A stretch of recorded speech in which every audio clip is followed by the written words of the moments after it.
Jam wale mon bandiraɓe musidɓe tedduɓe hitiɓe daroɓe Ayaw Pini TV en garti e kattande jomiraɗo ngam yettinen ɗon ko siifa e kelle gadan e jandeji leydi Sénégal joni palen koye jandeji ɗi.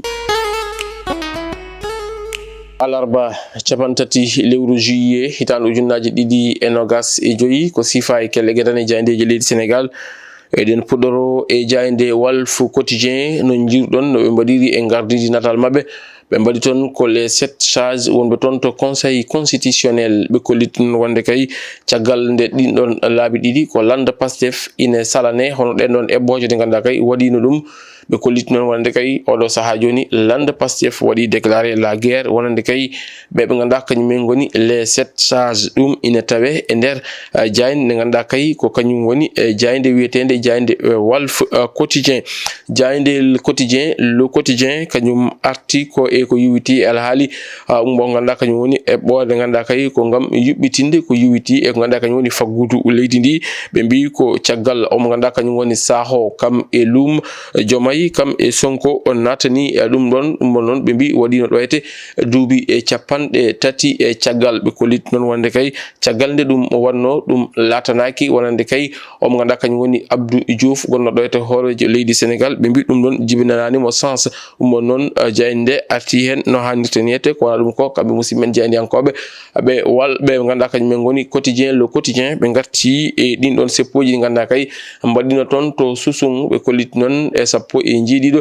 ɓen ɗon nangganoɓe sappo e jiiɗiɗo goppitama hen jiiɗiɗo noon oɗo saaha joni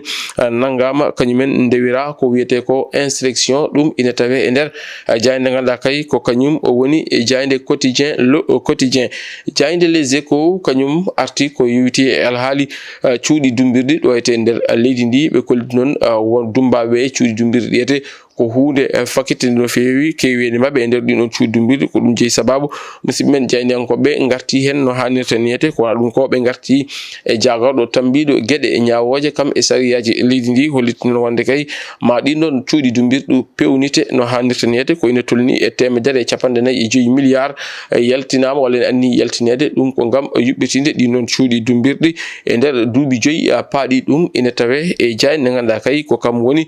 jayde les échos koye on saaha jayde libération kañum naati e dingiral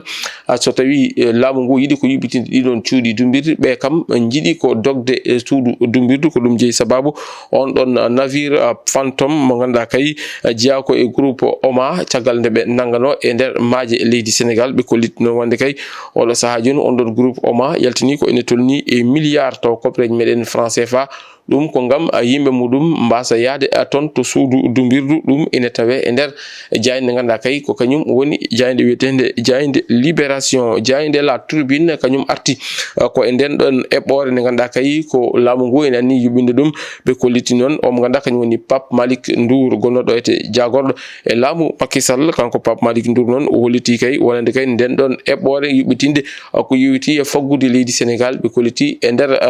lebbi 16 laabi 4 ko ngol waɗi laabi 4 ko laamu ngu ene membo woli toon wonde oɗo saaha joni laamu ngu woni tan koye membiyade ala hen foof gandal alana ɗum humpito ɗum ko konnguli omo ganduɗa kañum woni Pape Malick Ndour ene tawe e jayde la tribune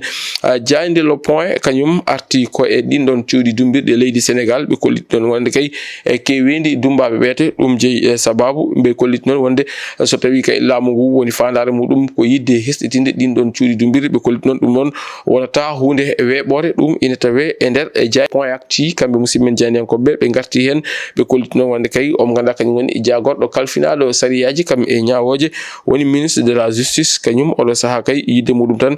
ko fewnidde hono ɗin ɗon cuuɗi dumbirdu ene tawe e jayde point acti e jayde le point kañum arti ko e caɗele ko yowiti alhaali grève ɓen ɓe ganduɗa kañum woni greffiyen ɓe kollitti noon omo ganduɗa ko kañum woni Demba Kandji oɗo saaha joni omona doga koyɗe less taw ko koyɗe jaam ngam yidde addude nanodiral hakkude ɓe ganduɗa ko kañumen goni wonɓe e grève ɗum ɗon noon jayde nde arti hen ko wona ɗum ko kamɓe musidɓe men jeyandiyankoɓe ɓe jayde le point ɓe garti e ko yowiti e ganduɗa kañum woni lorgo leɗɗe e nder leydi ndi ɓe kollitti tan noon challenge o kay ko lorde ko ina tolni e million lekki taw ko e nder balɗe ɗiɗi ɗum noon so ɗum laatima ma ɗum wonan gartam wonande kay leydi ndi ko yowiti e banggue taridi ɗum ina tawe e nder jayde ganda kay ko kanyum woni e jayde Le Point. Jayde gendiri nde jayde Le Soleil kanyum yilloyi ko ton to kerol hakkunde leydi Sénégal e leydi Gambie caggal de din don cadele teskano ton hakkunde den don gure didde ganda kay ko gure kerondirde be ko litno wonde kay gouverneur mo Tambacounda wondude e gouverneur mo ganda kay ko ton to leydi Gambie to cadele de mbadi be ko litno wonde ben don dido fof non poti ton ngam wawde yewtidde e ben don ganda kanyum ngoni ben don population ngaji taw ko jiyabe den don gure ngam wawde artirde jam kam e nanodiral mo non be ko litno dum don kay so tawi mon latima madum won ndiyam salliki wonande kay hono ko yuwiti e din don gure didi sabu dum leydi Sénégal e leydi Gambie wala kerol dum ina tawe e der jayde e gendire nde jayde Le Soleil. Jayde Rewmi Quotidien kanyum arti tan ko e ala haali kewendi ben don dumbabe e cuudi dumbirdi di e wiide musibe men jayde yankobe wonande kay ko ina tolni e temedere e capande nayi e joyi milliard taw kopere meden CFA ko dum woni ko jagordo tambido sariyaji kam e gede nyaawoje der leydi ndi anni yaltinde dum ko ngam yubbitinde hono di non cuudi dumbirdi ene tawe e jayde Rewmi Quotidien kam musimen jayde yankobe be garti e ben be ganda kanyum ngoni wonbe e grève ko to wonde kay laamu ngu o fuddima tajje di non salaraji mabbe dum ina tawe e der jayde ganda kanyum won jayde Rewmi Quotidien. Jayde Sud Quotidien kanyum yalti leydi ndi ha ton to Côte d'Ivoire ngam attude e mo ganda kanyum woni Alassane Dramane Ouattara mo ganda kay ko kanyum woni horejo leydi Côte d'Ivoire e wiide mabbe non